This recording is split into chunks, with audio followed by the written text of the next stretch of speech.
Hey, we'll see you May 11th in Denver, Colorado. Go to jimmydore.com for a link for tickets. Okay, now you all know that I don't know if you know, but I got a face cancer, right What? here. Yeah, I didn't tell you. It's cancer? Yeah.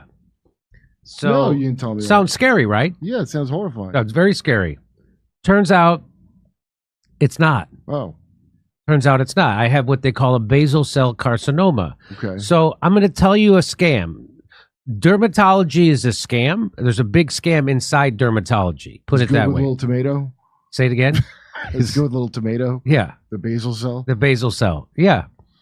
And the scam now is that they've put everything under the banner of skin cancer, right? So there is a skin cancer that's deadly. It's called melanoma. Yeah. And you got to catch that early. If you catch it early, very high success rates. There's another kind called basal cell carcinoma, which is what most people get. Not scary at all. But they've put them under the same banner to scare the shit out of people. And so now dermatologists went from one of the lowest paid professions to one of the highest because they've gotten everybody afraid of the sun. So when I looked into this, by the way, there's the other scam is that now private equity firms are now, it's become so profitable to run this skin cancer scam that Wall Street private equity firms are now running dermatology centers. I just went to one, and you don't want to go to one because you don't get to see a doctor. I went in to see. What do you see? I went in to see a nurse as assistant or a nurse. What do they call them? Nurse practitioner. And so I go in and I'm like, whoa. Is that like a doula? They go, I'm gonna, because I went in for just regular seborrheic dermatitis, regular shit. And they say, this is right before I went to Europe. And they go, you're a nurse practitioner. I'll be taking care of you. I go, am I not going to see a doctor? They said, no. And I'm like, what? I had to wait 2 weeks for an appointment to see a nurse. Nothing against nurses. I love nurses. Yeah, but that is very strange, a 2-week appointment. So that's what they're doing now.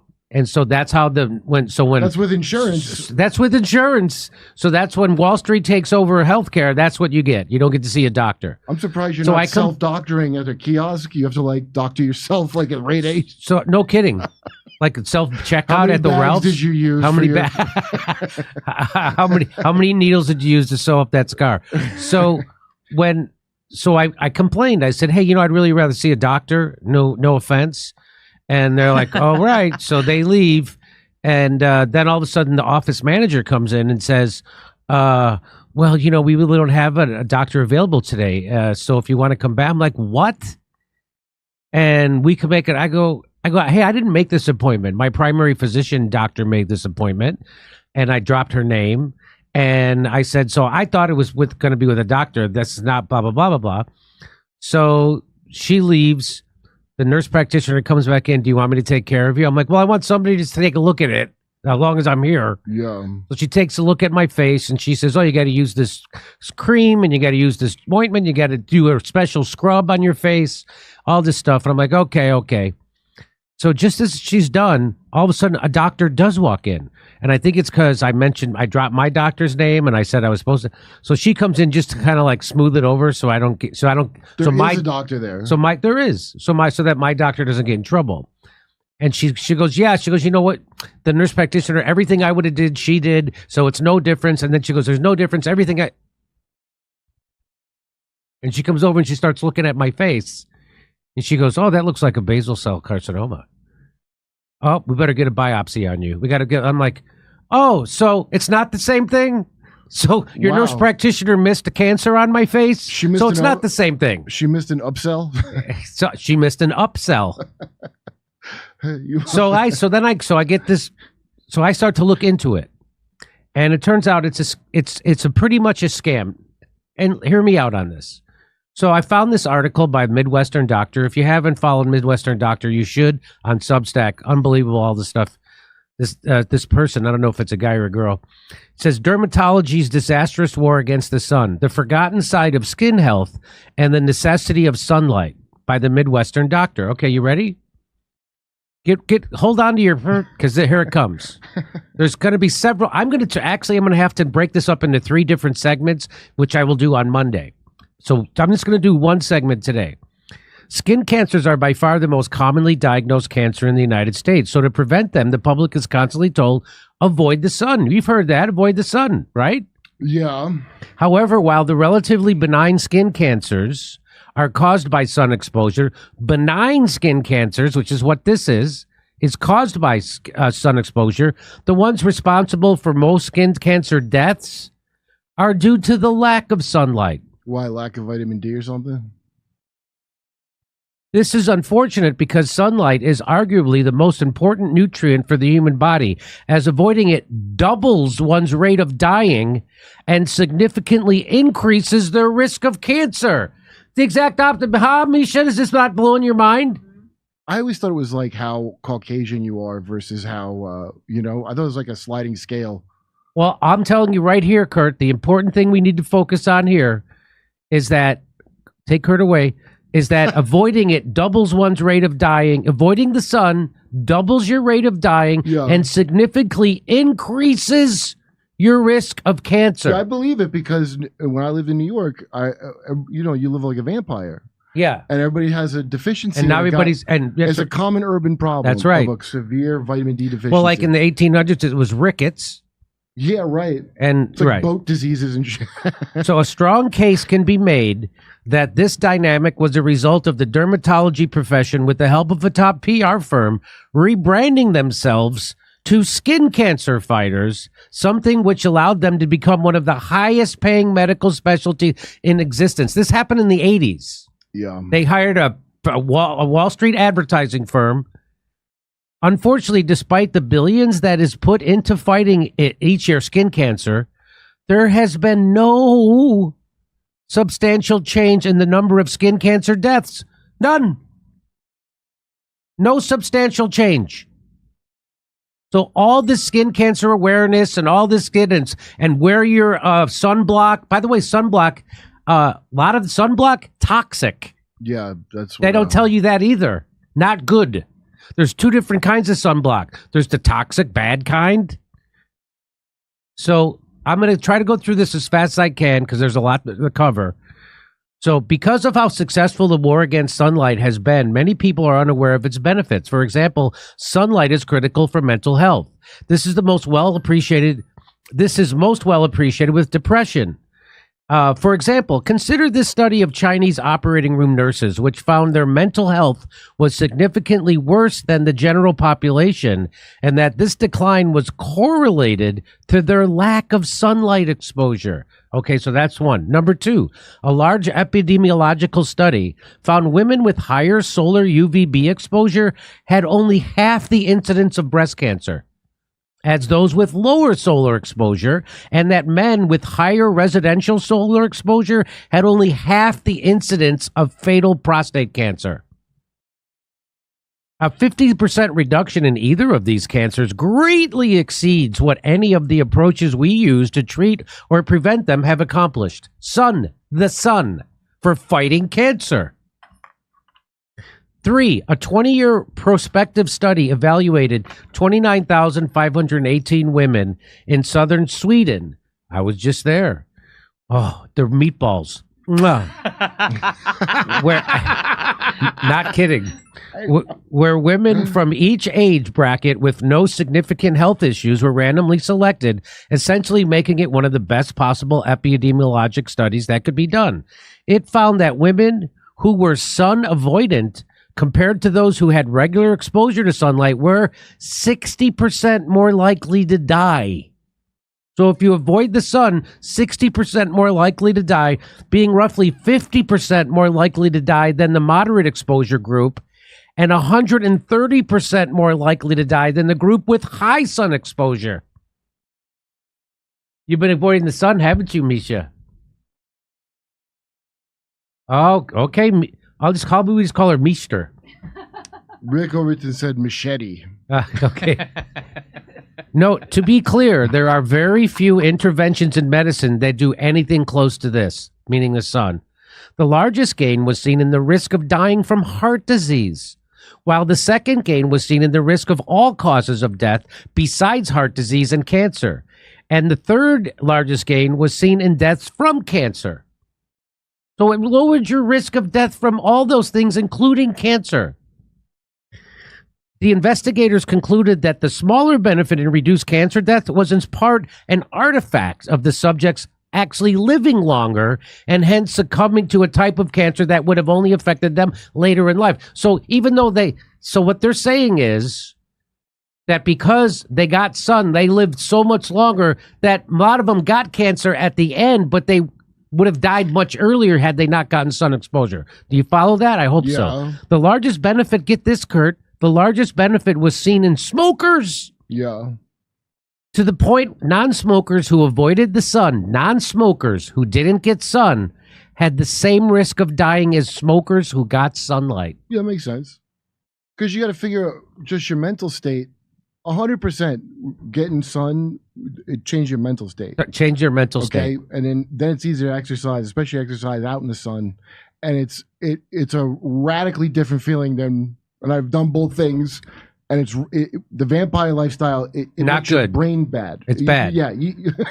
So, according to the American Academy of Dermatology, this is what the official Dermatology Academy says about skin cancer. You ready? It says skin cancer is the most common cancer in the United States. Current estimates are that 1 in 5 Americans will develop skin cancer. They just call it all skin cancer. Mm. So there's the kind of skin cancer that most people get, not scary at all. And then there's 1% of people die from skin cancer. That's the scary part. But they lump them together. So they're doing it here.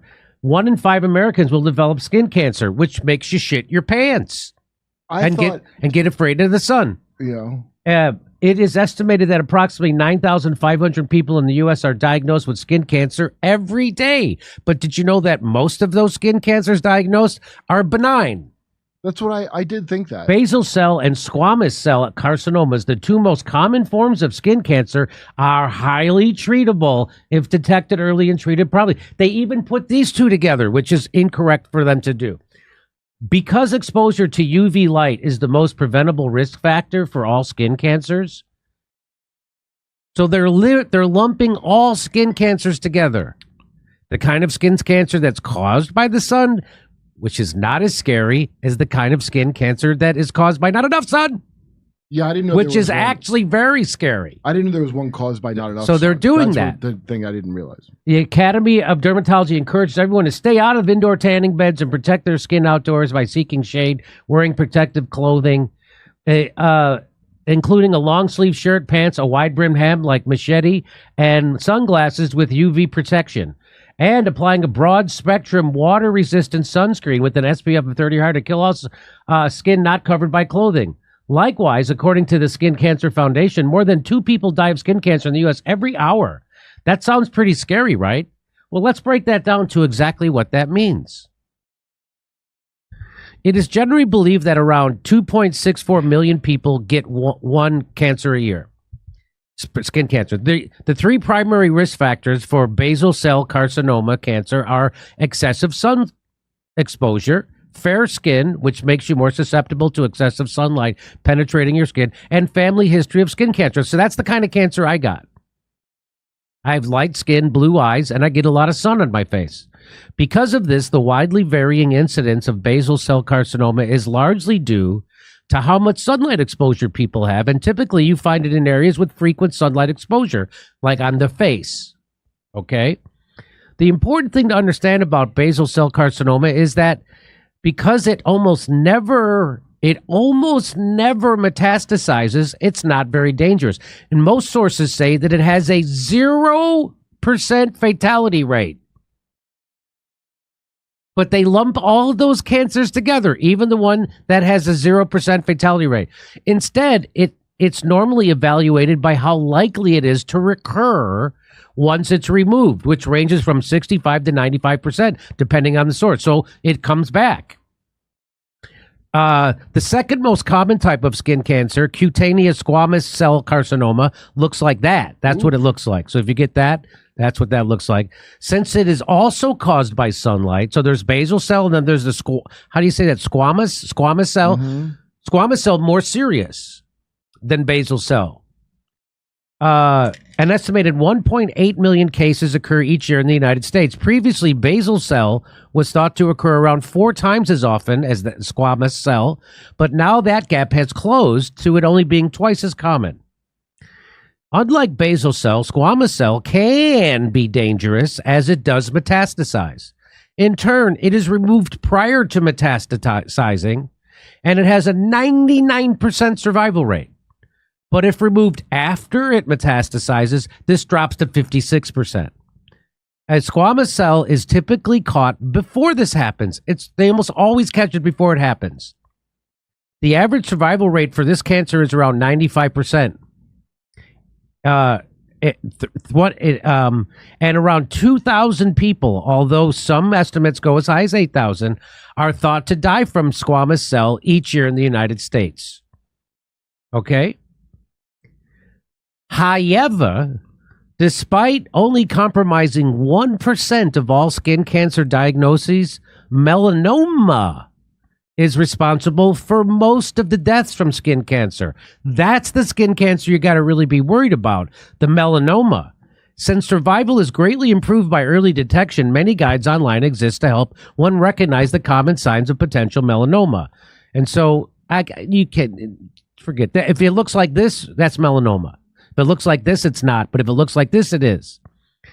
The 5-year survival rate for melanoma depends on how far it has spread at the time of diagnosis, ranging from 99% to 35%, averaging out to a 94% survival rate, which again makes it important to correctly identify. But likewise, some cases are aggressive and metastasize quickly, so they often don't get caught in time. And those variants have between a 15 and 22.5% survival rate. So in total, this works out to a bit over 8,000 deaths each year in the United States from melanoma. What's critically important to understand about melanoma is that while it's widely considered to be linked to sunlight exposure, it's not. So the deadly kind of skin cancer, not linked to sun exposure. For example, a study of 528 patients with melanoma found that those who had solar elastosis, a common change in the skin that follows excessive sun exposure, were 60% less likely to die from melanoma. 87% of all squamous cell cases occur in regions of the body that have significant sunlight exposure, such as the face, while 82.5% of basal cells occur in those regions too. So you get basal cell and squamous cell in wherever the sun hits. Most 82% basal cell hands up on the face. Conversely, only 22% of melanomas occur in the places where you get sun. This indicates that squamous cell and basal cell are linked to sun exposure, but melanoma is not. And this is congruent with the fact that we constantly find them in areas that get almost no sunlight exposure. They keep finding melanomas in parts of your body that get no sunlight exposure. Outdoor workers, get this. I used to be an outdoor worker. I was a bricklayer for like 15 years. Outdoor workers get 3 to 10 times the annual UV dose that indoor workers get, yet they have lower incidences of cutaneous malignant melanoma and an odds ratio or a risk that is half that of their outdoor colleagues. 1997 meta-analysis of the available literature found workers with significant occupational sunlight exposure were 14% less likely to get melanoma. Existing research has found using sunscreen either has no effect on the rates of malignant melanoma or, get this, increases it. Which makes it quite frustrating that governments around the world always parrot the advice to wear more of it, especially whenever melanoma rates are rising. In other words, exactly what we also see with the COVID-19 vaccine drives. Wasn't AOC fighting to relax sunscreen I forgot what she was fighting. Something. Business killing sunscreen standards.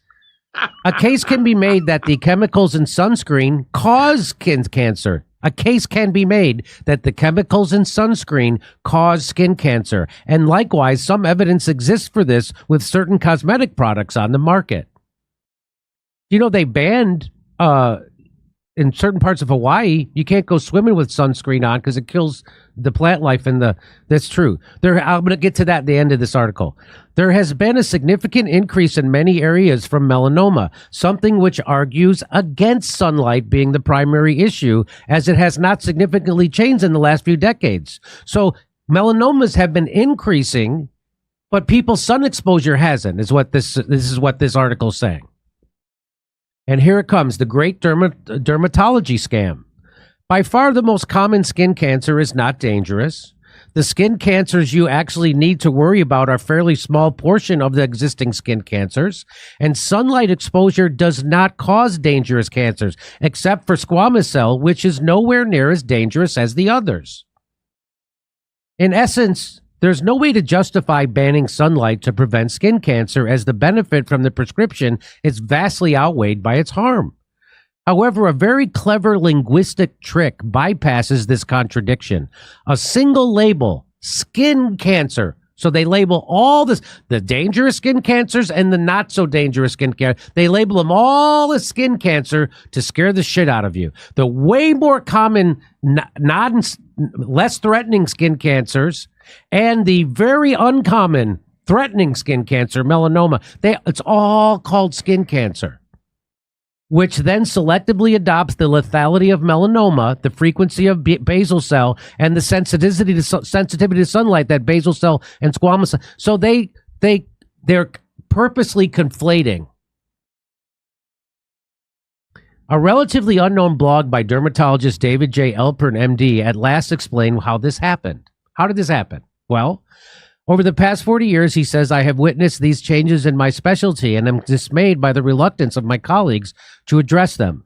This trend began in the early 1980s when the Academy of Dermatology assessed its members over $2 million to hire a prominent New York advertising agency to raise the public's appreciation of our specialty, meaning dermatology. So they hired an ad agency to get the money up. This trend began in the early, there it is. The madmen recommended educating the public to the fact that dermatologists are skin cancer experts, not just pimple poppers, and so the free National Skincare Cancer Screening Day was established. Do you remember that Seinfeld episode where he was saying dermatologists aren't real doctor? And he goes, "Hey, Dr. Pimple Popper." Oh, no kidding! Got in a fight over it. Oh, really? No, I don't. Like a foot doctor was a real doctor, or a dermatologist. Yeah. So here we go. These screenings serve to inflate. So this National Skin Cancer Screening Day, these screenings serve to inflate the public's health anxiety about skin cancer, and led to the performance of vast amounts of expensive, low-value procedures for skin cancer and actinic keratosis. So they recommended me that I get a surgery for this. It's called a Mohs surgery, which is like an assembling line now. And as most, we'll get to it. At the same time, pathologists were expanding their definitions of what a melanoma is, leading to diagnostic drift that misleadingly increased the incidence of melanoma, while the mortality rate has remained at 1980 levels. So now they're saying way more people are getting cancer, but the mortality rate has not gone up. Isn't that interesting? Okay. Concomitantly, I like that word, non-melanoma skin cancers are being overtreated by armies of micrographic surgeons who often treat innocuous skin cancers with unnecessarily aggressive, lucrative surgeries. The trick to Mohs surgery is the surgery I was supposed to get for this thing right here. They already did a biopsy where they cut a piece of it out and they send it to a lab and they go, oh, yep, you got to go do a Mohs surgery, which is the specialty for this kind of cancer. The trick to Mohs surgery is that since one is both doing surgery and pathology in the same visit, it allows the doctor to bill for a variety of different things, which quite quickly adds up. So what they do is they cut out a little piece of your cancer, then they take it to a lab, which is right there, and then they treat it with the chemical. They put it underneath a microscope to see if they got all the cancer. And if so, that's another treatment they can bill you for. And so if they didn't get all the cancer, they had to go back and cut out a little bit more. Then they got to do the same test again to make sure they got it all. So that's what they're talking about. You're doing surgery and pathology in the same visit. And so things add up quite quickly. And that, boom. The going rate for a Mohs surgery varies widely, but it is typically at least a few $1,000s. Unlike other surgeries, most of the money goes to the dermatologist, since a hospital that provides the operating room and operating supplies or operating room staff and a recovery service doesn't take a significant amount of the reimbursement. You thus might be able to guess what happened. So what happened when all this, so when the advertising agency got involved and they started to do all these Mohs surgeries, what happened? The rate of use of Mohs surgery among Medicare beneficiaries in the United States grew 700% between 1992 and 2009. Though there was little evidence to suggest in many cases that Mohs was superior to cheaper treatment options, which include scraping, snipping, or even applications of a cream to create a chemical burn. I'm going to use a thing called Curaderm. They wanted me to get a surgery like that, and they rush you in. The big difference between these more pedestrian treatments and Mohs is the price tag, hundreds of dollars versus more than $10,000 or even $20,000 for Mohs. For most benign skin tumors, the decision to utilize Mohs micrographic surgery is likely to reflect the economic advantage to the provider rather than a substantial clinical advantage for the patient, wrote Dr. Robert Stern, a Harvard dermatologist. Noting that in 2012, America spent more than an estimated $2 billion on Mohs surgery with wide variations in its use. Even for sensitive locations like the face and hands, get this, it was used 53% of the time in Minnesota. So if you're in Minnesota and you get a basal cell carcinoma, 53% of the time they're going to give you a Mohs surgery. But if you're in New Mexico, you're only going to get it 12%. Huh? Dr. Stern estimated that nearly 2% of all Medicare recipients had a Mohs in that year. As you might guess, before long, this opportunity also attracted the attention of more unscrupulous parties seeking to cash in on the bonanza. This, in turn, led to the New York Times to investigate the industry, where they discovered. So the New York Times even caught on to this. And the New York Times did a story, and what did they report? They reported that private equity firms from Wall Street had entered the market and were buying out dermatology practices and staffing them with nurses and physician assistants who were much cheaper to hire than doctors. That's why I couldn't see a fucking doctor, because this dermatology center I went to in Pasadena was run by a private equity firm. And they screwed up because they almost didn't try to give you the surgery. And they almost didn't upsell me because the nurse assistant missed it. Now you get what you pay for.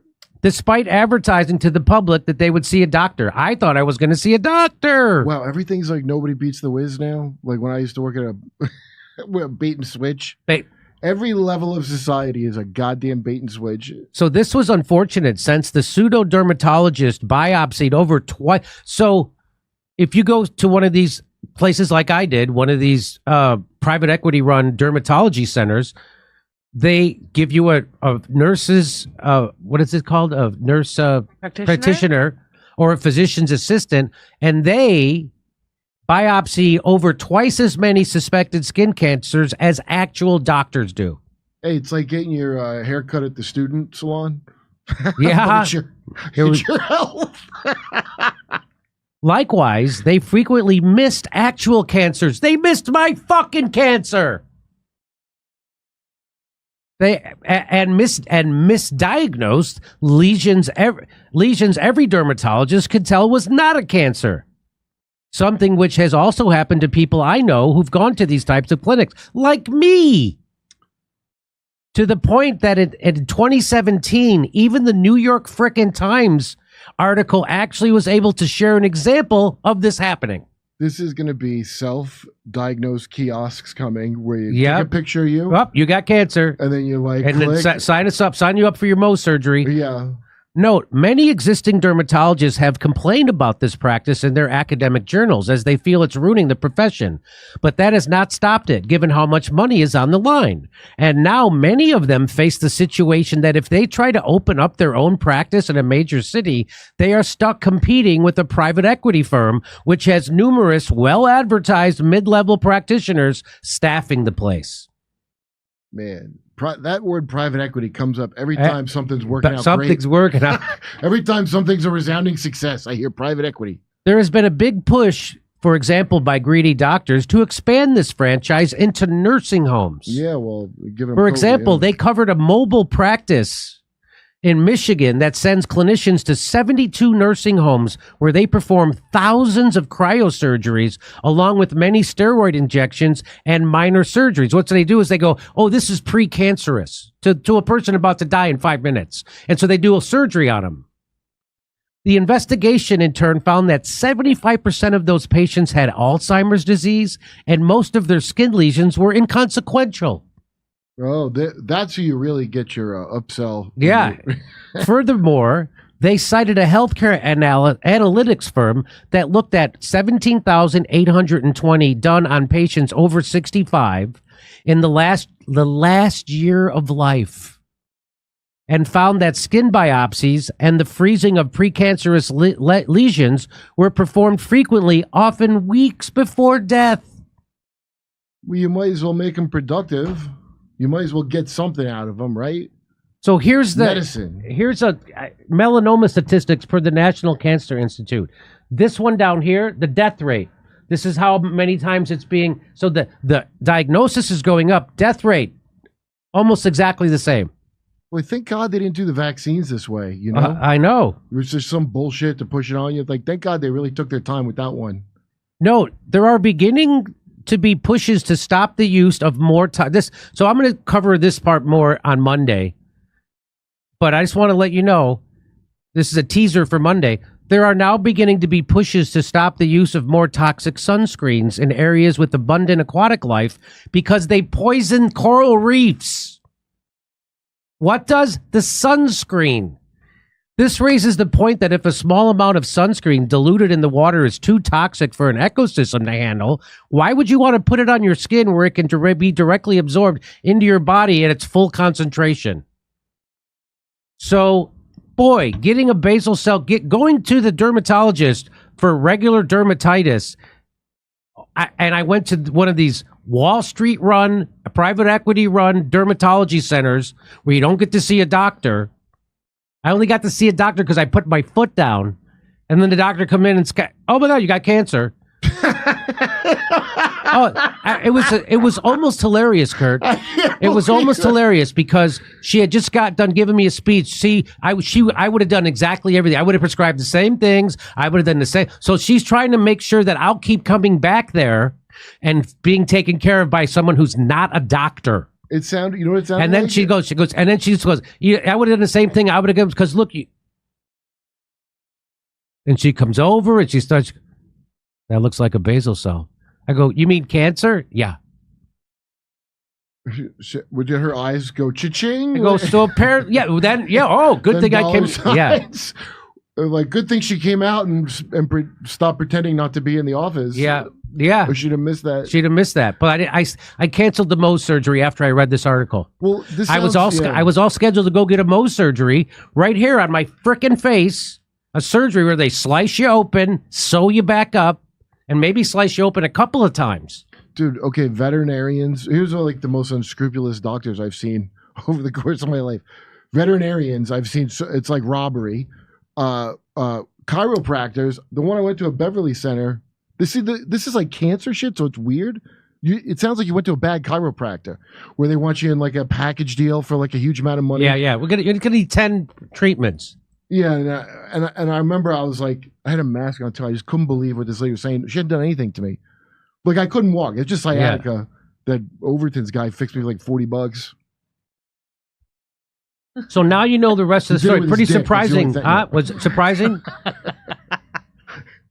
Yes. Misha, how surprised are you by this, Miss Hat Wearer? Yeah. You're like, what's his name in the island of Dr. Moreau, the Godfather, remember? We had all that sunblock on. Yes. Hey, come see us do a live show. We're going to be in Denver, Colorado, May 11th, Los Angeles, California, doing a live panel show with a celebrity panel and video, Ashland, Virginia, Athens, Georgia, Rutherford, New Jersey, with Max Blumenthal, Minneapolis, Minnesota, Ontario, California, Irvine, California, Chicago, Illinois, with another celebrity panel, live video show in Chicago, and Grand Rapids, Michigan. Go to jimmydore.com for a link for tickets, jimmydore.com for a link for tickets.